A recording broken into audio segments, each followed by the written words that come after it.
glad you can be with us. Well, it looks like another nice day. Not too hot, not too cold. Nice morning to drive to work, which most of the folks out this side of town do. Certainly has built up out here in the last few years. Of course, it's the automobile made it possible. Driving, we're only 20 minutes from downtown and from our eternal reward. Next few minutes, we're going to meet some of the people down there. None of them are at all unusual. No tycoons or movie stars or financiers. They're just ordinary, everyday people. In fact, one of them will likely be a lot like you. One thing they have in common is they all drive automobiles. They're good drivers, too. Oh, they may get a ticket now and then, but it'd just be for some minor violation. Nothing they'd consider really dangerous. These are like folks we know, and those that kill and get killed are just names in the newspaper. A little ways up the next street, we're going to meet the Sheridans. Peggy, Mrs. Sheridan, that is, used to be a lot of fun. But her husband, Ed, died last year and didn't leave her much but the two youngsters. Hasn't been too easy getting along. Peggy and the kids live in the left-hand front bungalow. Oh, and my car keys. Now, Kathy, lunch is in the refrigerator. You'll just have to eat it up. And that address. Take good care of Billy. You might let him play in that vacant lot. I guess it's too warm for my coat. I hope I've got enough gas. Now, don't forget Billy's nap right after lunch. I hate to have you miss school, Kathy, but we'll get a sitter as soon as Mother gets a job. Now, I'll be home by 5 o'clock, sure. Clean up the breakfast dishes. Goodbye, Billy. Be a good boy. Kathy. Yes, Mother? Is my petticoat showing? No. Goodbye. Goodbye, Mama. What's the matter, Kathy? Do you feel all right? You didn't kiss me goodbye. Darling, darling, darling. Mother didn't mean to. It's just... Well, this last year, you've had to help out so much. You've been more like a sister than my little girl. But we'll make up for it soon. You'll see. Everything will be wonderful. Goodbye, dear. Goodbye. Oh, my purse.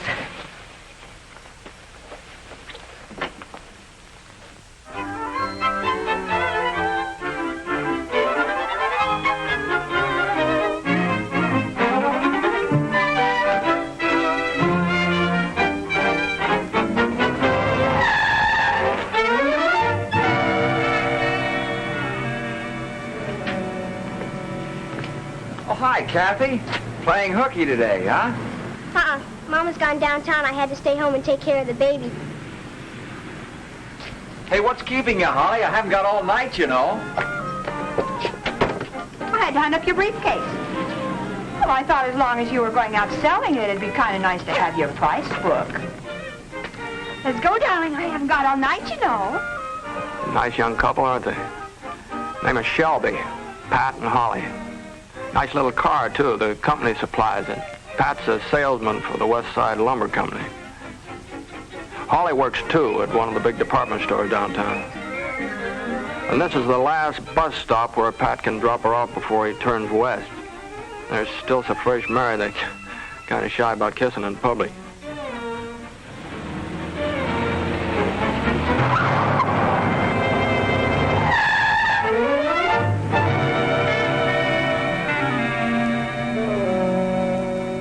Now the family will meet next, named McCall. Mr. McCall, Tom. He's worked up a neat little insurance business, which he hopes young Buddy will take over when he grows up. If he grows up. That's Bud's hot rod in the driveway, also known as a soup job or a hop-up. And despite the ramshackle appearance, it has been clocked at 110 miles per hour.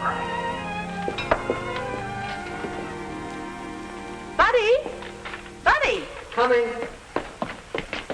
If you think I'm going to make 3 separate breakfasts every morning, you're greatly mistaken. Now, Buddy, remember, you're to come right straight home from school today. Hang it, buddy. Do you have to eat like a disposal? Mr. Krolik hasn't been here for 2 weeks, and the lawn looks like a hayfield. Christmas. I promised Bets I'd take her to the Belmar game. You heard your mother. The lawn isn't cut, your allowance will be. Pop. You heard me? Heck. Bye, Mom. Bye, dear. Bye, Pop. All I can say is that I hope it's one of those phases we hear about.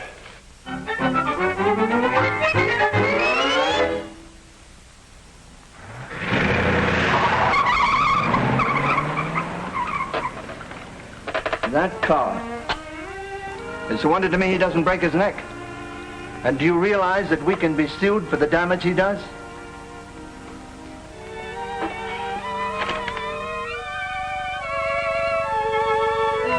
It's a little rougher going over in this part of town, but I guess rough going's kind of the rule for people like Joe Krolik. Joe's a gardener, so he'll take any work that's around. I might tell you that Joe and his wife Hedda have set their hearts on a great goal. All 4 of their kids, the 3 that's here and the 1 that's coming, they're going to start life with high school diplomas. They're going to get somewhere. Oh, Joe, what do you want for supper? With my belly full of breakfast. Don't talk to me about eating. Say, if Mrs. McCall paid me today for last month, would be good we take the kids to the beach. Maybe cook hot dogs over a fire, eh? Oh, Joe, don't forget to have those brakes.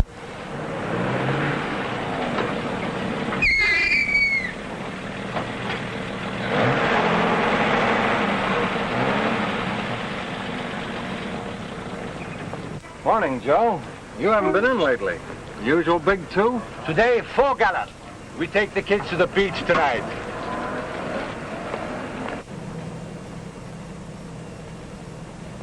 Oil's okay. Better take some wood out to the beach, Joe. I was out last Sunday and the driftwood is about used up. Okay. I'll check those tires. No need you should bother with the tires. You got troubles enough with those brakes, Joe, without running around on a couple of soft tires. Let me get the hose.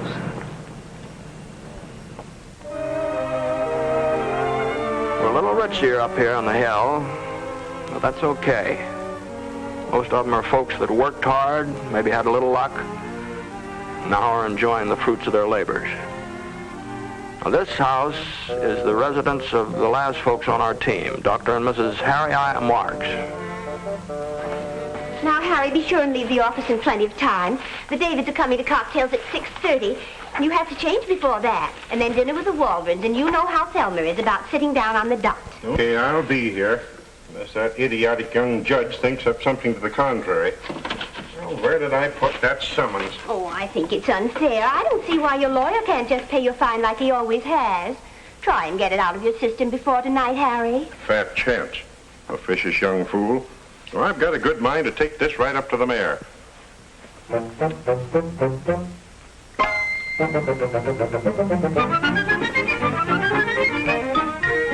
Well, our friends are all on their way. They're coming from their different sections of town into the main boulevard, and in a few minutes we'll find them all drawn together at the intersection of Beverly and Commonwealth. You know, probably not one of them. Oh, maybe Joe Krolik did and Holly. But I'll bet not one of the others ever stops to think that when you say goodbye to somebody, you may never see them again. Probably what made me think of that is, of these 5 folks now all around us, on their way to their daily affairs, only 4 will come home tonight. That's too bad, but that's the way it is. Yeah, there they are, all 5. All nice, ordinary folks, like I said. All good drivers, too, with nothing more than the ordinary human failing. Pat Shelby, for instance, a little bit slapdash and thoughtless. Sometimes forgets he's not all alone on the road. And Joe Krolik, well, Joe really doesn't have time to keep his equipment in fancy condition. Buddy McCall, watching out of the corner of his eye for the first faint gleam of that yellow light. Peggy Sheridan's got so many things in her mind, it's just hard to keep thinking about just driving. Dr. Marks can never seem to just relax and take things as they come. Well, there they go, all smart and healthy. It's really hard to believe that one of them will be still and quiet come night. Beverly and Commonwealth. Remember those names.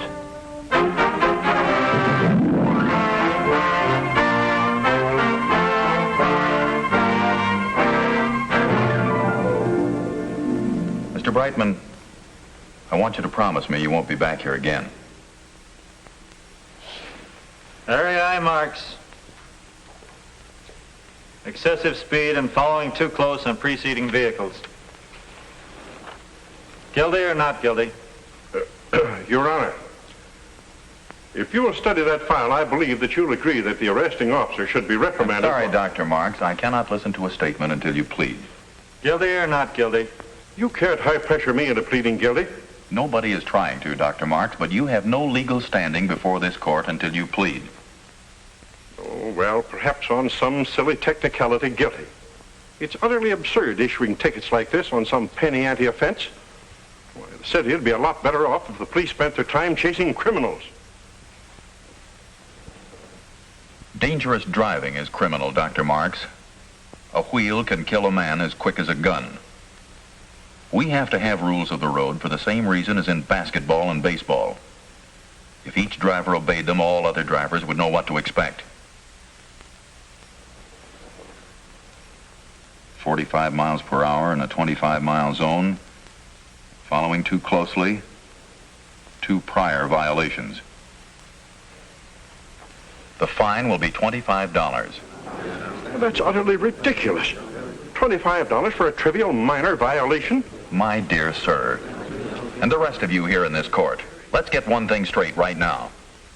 This court recognizes no such thing as a minor violation. Lucky violations, yes, but not minor. The dividing line between a minor violation and a charge of manslaughter is usually 1/10 of a second and a lot of luck. All right. Where do I pay? On second thought, Dr. Marks, I think it best if you don't buy your way out of this. $25 won't make a lasting impression on you, and it certainly won't teach you proper driving habits.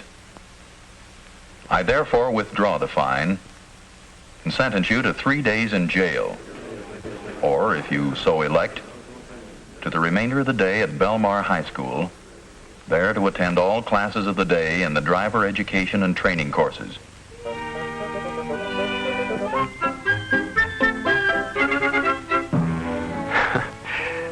Dr. Marsh's been having quite a day.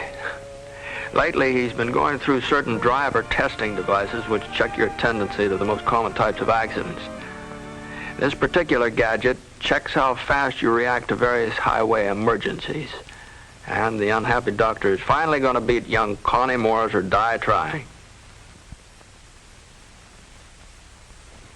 When the light flashes, you slap on your brakes. 0.6 of a second. Well, at 40 miles an hour, he'd roll 123 feet before he brought his car to a stop. That's quite a ways. You know, young Connie's licked him again. And no respect for age. Failure to concentrate. And nothing but concentration will help a driver who has what's called tunnel vision, the kind of eyes that see only straight ahead, blind to what may be coming from either side. Speeding and lane changing. In today's razzle-dazzle traffic, you've got to judge right down to a hair how fast cars are coming at you and just how far they are away. So the idea here is to pull the 2 model cars exactly even with each other. And it's the poor downtrodden doctor's last chance to win.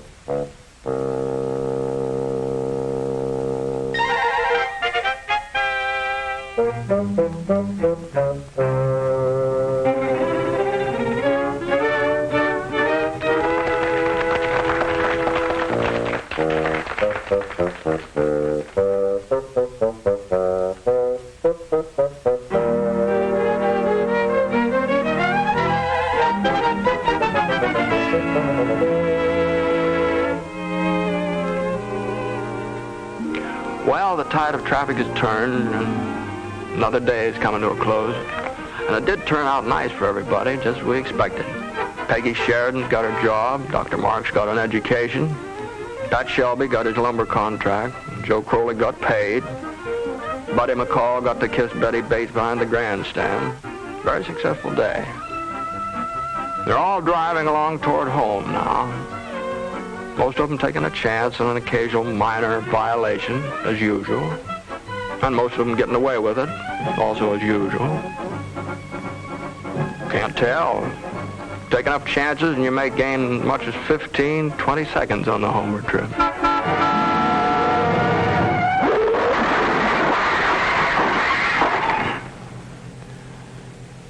I'm sorry you have to see this. It won't be what you call pretty. There's one of our folks in there. I guess you knew that. Developments are expected, and the White House will issue a further statement later tonight. On the local scene, a fatal automobile crash a few minutes ago at the corner of Beverly and Commonwealth snuffed out the lives of at least one motorist and a truck driver, when the local vehicle outbound on the boulevard, claimed by witnesses to be driving in an erratic manner, burst into flames after colliding with a heavily loaded overland truck and trailer. The driver of the truck was instantly killed, but the fire has so far prevented identification of the local driver.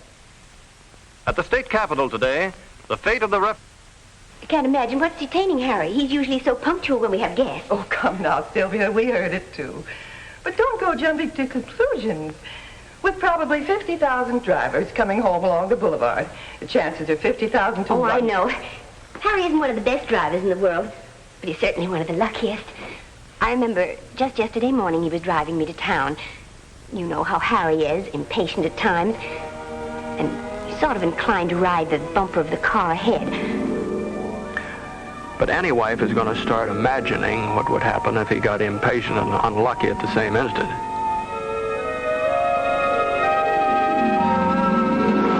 As I said, that was too much for John. After all, he said to the officer, it was only a minor violation. You can't... Shh. Oh, I'm sorry. I thought I heard a car.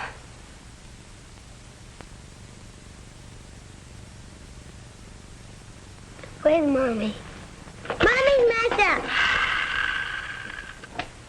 Billy, don't say such things. Mama's all right.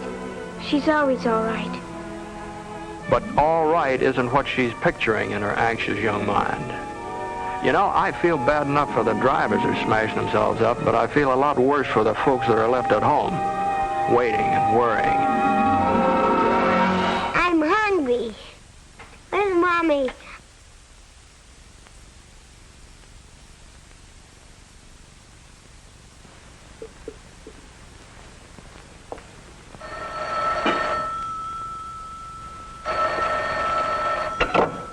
Hello? Oh, hello, Dad. Oh, it's just that Pat's not home yet. No, of course I'm not worried. Don't be silly.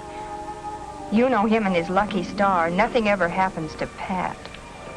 No, nothing ever happens to Pat. That is, nothing ever has happened to Pat.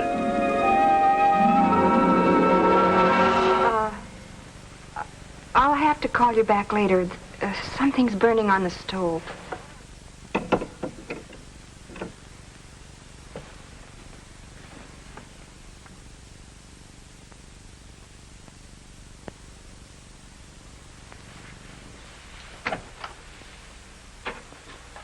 Oh, come away from the window. It's bad luck to watch.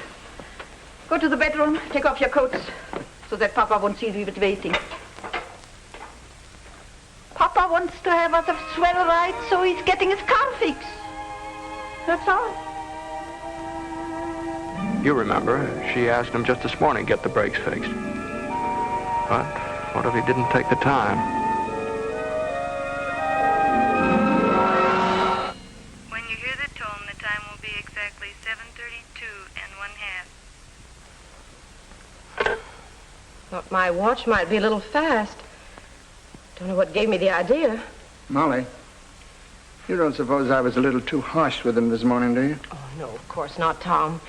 It's just that he's at that irresponsible age. Anyway, he was going to take Betty to the Belmar game after school today, remember? Mm-hmm. Hey, he's got to get rid of that gasoline pogo stick. It isn't safe. It should be safe. He's young and smart. Of course, there are other drivers on the same road, not so young and smart. Hello, Mother. Hi, Pop. Isn't dinner ready yet? Oh, Buddy. Pop, what's the matter? You look like you've seen a ghost. Buddy, you've got to get rid of that car. You've had your mother scared half to death. What's the matter with my car? Don't blame me for being late. I hit 70 on the way home. Blame that dopey old driver that crawled over in front of me without looking. Say, how about a little dinner? I'm hungry.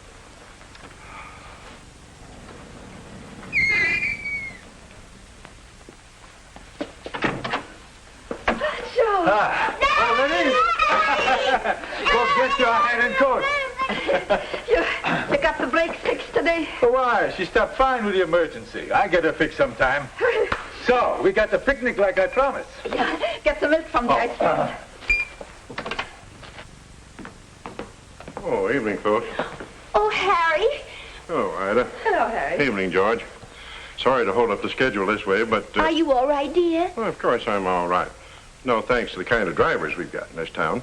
You know, I've said it for years. Hey, what are you hanging on to me for, Sylvia? 90% of them, have no right to be alive. Going like maniacs, cutting across traffic, gawking away from the road, jumping lanes, running stop signs. And, following too close? Huh?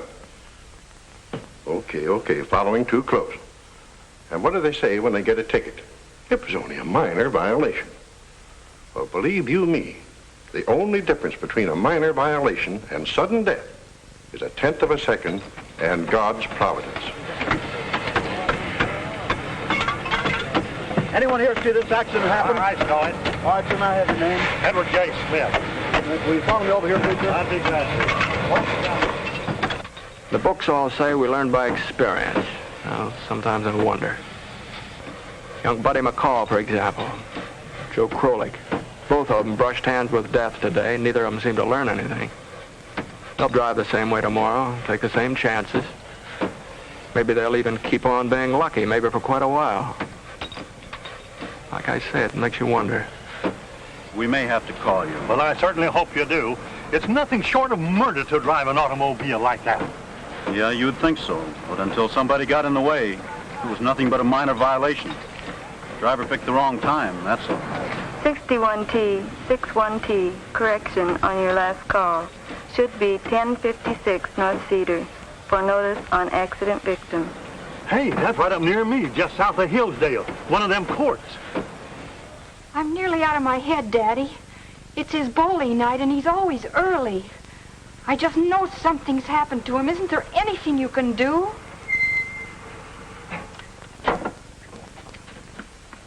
It stopped. I think it's Mama's car. She's all right.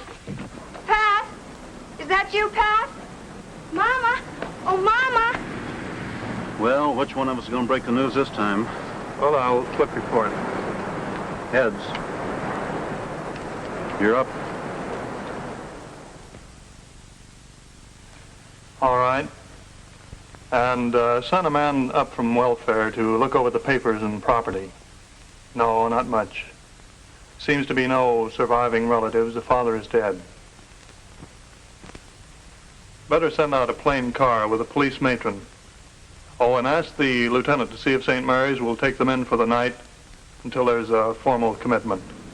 But, darling, I thought you were dead. What made you so late? Oh, one of those badge-happy cops hung a ticket on me. Even so, I made it all the way out in 21 minutes. Made every light. If you're not too legal about a couple of yellows. Oh, now, don't worry about the ticket, baby. $3 will cover it. It was only a minor violation. It was only a minor violation.